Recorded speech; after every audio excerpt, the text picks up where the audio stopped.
N Radhakrishnan BJP പുലിവാല് പിടിച്ച സംഭവങ്ങളിലെ പ്രധാന നായകൻ. MDയെയും കമലിനെയും ഒരു മയമില്ലാതെ ആക്രമിച്ച നേതാവ്. ഒടുവിൽ കോട്ടയത്ത് ഒത്തുകൂടിയാണ് താമര പാർട്ടി രാധാകൃഷ്ണനെ തറയിൽ പിടിച്ചിരുത്തി ശാന്തനാക്കിയത്. അതിനുശേഷം ഇപ്പോൾ ദില്ലിയിൽ വെച്ചൊന്ന് കണ്ടുമുട്ടി. ശ്രീ ANR, എങ്ങനെ കേരളത്തിലെ അവസ്ഥകളൊക്കെ? 100% ക്രമസമാധാന നില തകർന്ന ഒരു സാഹചര്യമാണ് കേരളത്തിലുള്ളത്. എല്ലാ ഭാഗത്തും ജനങ്ങളും ഭയപ്പാടിന്റെ നടുവിലാണ്. ഒരു ഭാഗത്ത് ശിവസേനയുടെ നേതൃത്വത്തിൽ സദാചാര പോലീസുമായി ബന്ധപ്പെട്ട് അക്രമം നടക്കുന്നു. വേറെ ഭാഗത്ത് കമ്മ്യൂണിസ്റ്റ് പാർട്ടിയുടെ നേതൃത്വത്തിൽ അല്ലെങ്കിൽ ആശീർവാദത്തോടുകൂടി പ്രധാനപ്പെട്ട പൊതു ഗ്രൗണ്ടുകളിൽ അനാശ്വാസ പ്രവർത്തനം പരസ്യമായി നടക്കും. ഇത് കേരളത്തിൽ വ്യാപകമാണ്. അല്ല, ഒരു സംശയം. ഈ പൊതു ഗ്രൗണ്ടുകളിൽ അനാശാസ്യം എന്നതുകൊണ്ട് താങ്കൾ എന്താണ് ഉദ്ദേശിച്ചത്? സാധാരണഗതിയിൽ ഇപ്പോൾ സിനിമ പോലും ഫിലിം നിരോധിക്കാറുണ്ട് സാധാരണ. ഇപ്പൊ ശിവസേനയുടെ കാണിച്ച 100% അതിക്രമമായിരുന്നു. ഒരു സദാചാര ഗുണ്ടായുസമായിരുന്നു. ഒരിക്കലും ഒരു പൊതുസമൂഹത്തിന് സ്വീകാര്യതയില്ലാത്ത ഏറ്റവും മോശമായ മ്ലേച്ഛമായ നടപടിക്രമങ്ങളായിരുന്നു അവിടെ നടന്നത്. വളരെ പെട്ടെന്ന് ഒരു ദിവസം കൊണ്ട് തന്നെ രാജ്യത്തിന് കുറേ ഭാഗത്തുനിന്ന് കുറേ ആളുകളെ സംഘടിപ്പിച്ചുകൊണ്ട് ഭരണവർഗ സംവിധാനത്തിന്റെ ഒത്താശയോടുകൂടി റോട്ടിൽ കെട്ടിപ്പിടിച്ച് കിടക്കുക, ഉരുളുക, അതൊക്കെ പറഞ്ഞാൽ എന്താ വേറെന്താ പേര് പറയാ? ഇതൊരു സമര രീതിയായിട്ട് പ്രഖ്യാപിച്ചതല്ലേ? അല്ല, റോട്ടിൽ നിങ്ങൾ നട റോട്ടിൽ എന്താണ് കെട്ടിപ്പിടിച്ച് കിടന്നു പറഞ്ഞാൽ BJP അല്ലേ? എന്തിനാ സാധാരണ ക്രമസമാധാനം ഇല്ല രാജ്യത്ത്? ചുംബന സമരം നേരത്തെ നടത്തിയ ചുംബന സമരം നമ്മളെ കണ്ടതാണ്.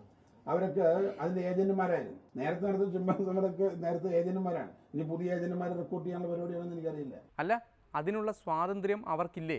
ആർക്ക് നടുറോട്ടിൽ കെട്ടിപ്പിടിച്ചേക്കാം? അത് കൊള്ളാലോ. നടുറോട്ടിൽ നടക്കാൻ നിങ്ങൾക്ക് സ്വാതന്ത്ര്യം ഉണ്ടല്ലോ, വണ്ടി ഓടിക്കാൻ സ്വാതന്ത്ര്യമില്ല. ഞാൻ ചോദിക്കണം, നടുറോട്ടിൽ നിൽക്കാൻ ഇപ്പൊ നിങ്ങളൊരാൾ തീരുമാനിച്ചു എനിക്ക് നടുറോട്ടിൽ നിൽക്കാനുള്ള സ്വാതന്ത്ര്യമുണ്ട്, വണ്ടി ഓടിക്കാൻ സ്വാതന്ത്ര്യമില്ല. രാജ്യത്തൊരു ഭരണഘടനാ സംവിധാനവും ക്രമസമാധാന നിലയൊക്കെ സ്വാഭാവികം ഉണ്ടാവും. അതിന് ചില അന്തസ്സും ചില സാമാന്യഗതിയിലുള്ള മര്യാദകളുണ്ട്. അതൊക്കെ ചില ഇപ്പൊ ഇന്നത് ചെയ്യാൻ പാടില്ല, എനിക്ക് വലിയ പ്രശ്നമാണ്.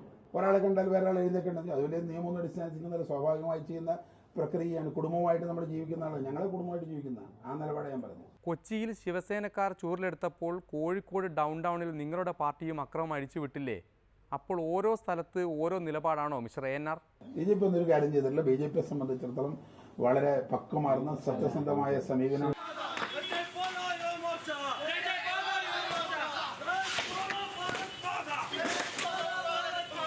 ഓരോന്നിനും ഓരോ നിലപാടായിരിക്കണ്ടേ? എല്ലാത്തിനും ഒരേ നിലപാടാണ് രാഷ്ട്രീയ പാർട്ടി അവിടെ. ഓരോ വിഷയത്തിനും ഓരോ നിലപാടല്ലേ? അടിസ്ഥാനപരമായ വിഷയങ്ങൾക്ക് നിലപാട്, ബാക്കി ഓരോന്നിനും ഓരോ നിലപാടല്ലേ? ഉത്തരം മുട്ടുമ്പോൾ അട്ടഹാസം. പോട്ടെ, ആ വിഷയം നമുക്ക് വിട്ടേക്കാം, ചോദിക്കുന്നില്ല. കേരളത്തിൽ ഇപ്പോൾ SFIയുടെ അവസ്ഥ എന്താണ്? SFI കാണാനില്ല, DYFI കാണാനില്ല. SFI ഇന്നലെ വരെ SFI സമരമുഖത്താണ്. ഇപ്പൊ SFI ഒക്കെ ശിഖണ്ഡികൾ ആയിട്ട് മാറുകയാണ്. ഇപ്പോ പേര് തന്നെ മാറ്റുകയാണ്. SFIയുടെ പേര് തന്നെ മാറ്റി ശിഖണ്ഡി ഫെഡറേഷൻ ഓഫ് ഇന്ത്യ എന്ന് പേര് മാറ്റുകയാണ്. അവർ സമരമുഖത്തില്ല, അവർ ഒളിച്ചു കൊടുക്കുകയാണ്. അങ്ങനെ കേരളം പ്രത്യേക ഒരു വഴിത്തിരിവിൽ നിൽക്കുന്നു. സമാധാന നില 100% തകരാറായിരിക്കുന്ന ഒരു സാഹചര്യമാണ് ഉള്ളത്. അതുകൊണ്ട് കേരളത്തിലെ ആഭ്യന്തര വകുപ്പ് പിണറായി വിജയൻ ഒഴിയണം. എന്തായാലും എൻ രാധാകൃഷ്ണൻ ഒടുവിൽ അവിടെ തന്നെ എത്തിച്ചേർന്നു, പിണറായി വിജയനിൽ. മുഖ്യൻ ആഭ്യന്തരമന്ത്രി സ്ഥാനം മാറിയാൽ ഇവിടുത്തെ പ്രശ്നങ്ങൾ മുഴുവൻ തീരുമെന്നാണോ? പിന്നെ SFIക്ക് അങ്ങനെ തന്നെ വേണം. എൻ രാധാകൃഷ്ണൻ ഇനി നിങ്ങളെ താറടിക്കാൻ ബാക്കിയുണ്ടായിരുന്നുള്ളൂ. അതും സഫലമായ സ്ഥിതിക്ക് ഇനിയെങ്കിലും നിങ്ങളൊന്ന് മാറി ചിന്തിക്കണമെന്ന് SFIയോട് അപേക്ഷിച്ചുകൊണ്ട് ഇന്നത്തെ പ്രധാന തല്ലിക്കെട്ടുകൾ ഒരിക്കൽ കൂടി നോക്കാം. തത്തയെ കൂട്ടിൽ നിന്ന് പറപ്പിക്കാൻ സഭയിൽ പ്രതിപക്ഷ പട. അദ്ദേഹം വാങ്ങിക്കൂട്ടിയ 50 ഏക്കർ ഭൂമിയെ സംബന്ധിച്ചിട്ടുള്ള വിവരങ്ങൾ 2017 അദ്ദേഹം സമർപ്പിച്ച അസറ്റ് ഡിക്ലറേഷനിൽ അദ്ദേഹം കാണിച്ചിട്ടില്ല സാർ.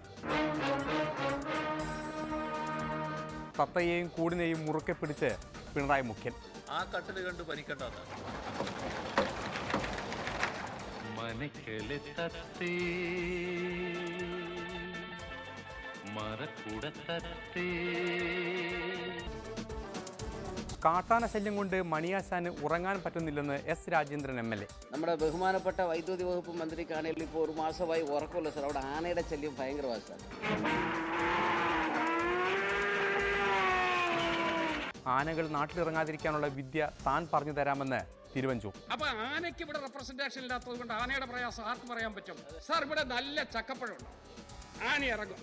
അതേസമയം ആനയ്ക്ക് ആവശ്യമായിട്ടുള്ള ആഹാരം കാട്ടിലെത്തിക്കുക പല രൂപത്തിൽ. സദാചാരത്തിന് കോഴിക്കോട്ടും കൊച്ചിയിലും ഇരുനിലപാടുമായി BJP ഒന്നൊരു കാര്യം ചെയ്തിട്ടില്ല. BJPയെ സംബന്ധിച്ചിടത്തോളം വളരെ പക്വമാർന്ന സത്യസന്ധമായ സമീപനം. ഓരോ നിലപാടായിരിക്കും. എല്ലാവരും ഒരേ നിലപാടാണെങ്കിൽ രാഷ്ട്രീയ പാർട്ടി തുടങ്ങിയ SFIക്ക് എൻ രാധാകൃഷ്ണൻ വക പുതിയ നിർവചനം. SFI ഒക്കെ ശിഖണ്ഡികൾ ആയിട്ട് മാറുകയാണ്. ഇപ്പോൾ പേര് തന്നെ മാറ്റുകയാണ്. SFIയുടെ പേര് തന്നെ മാറ്റി ശിഖണ്ഡി ഫെഡറേഷൻ ഓഫ് ഇന്ത്യ എന്ന പേര് മാറ്റുകയാണ്. ഡെമോക്രസിയുടെ ഇന്നത്തെ സമയവും തീരുകയാണ്. വീണ്ടും കാണും വരെ നന്ദി, നല്ല നമസ്കാരം.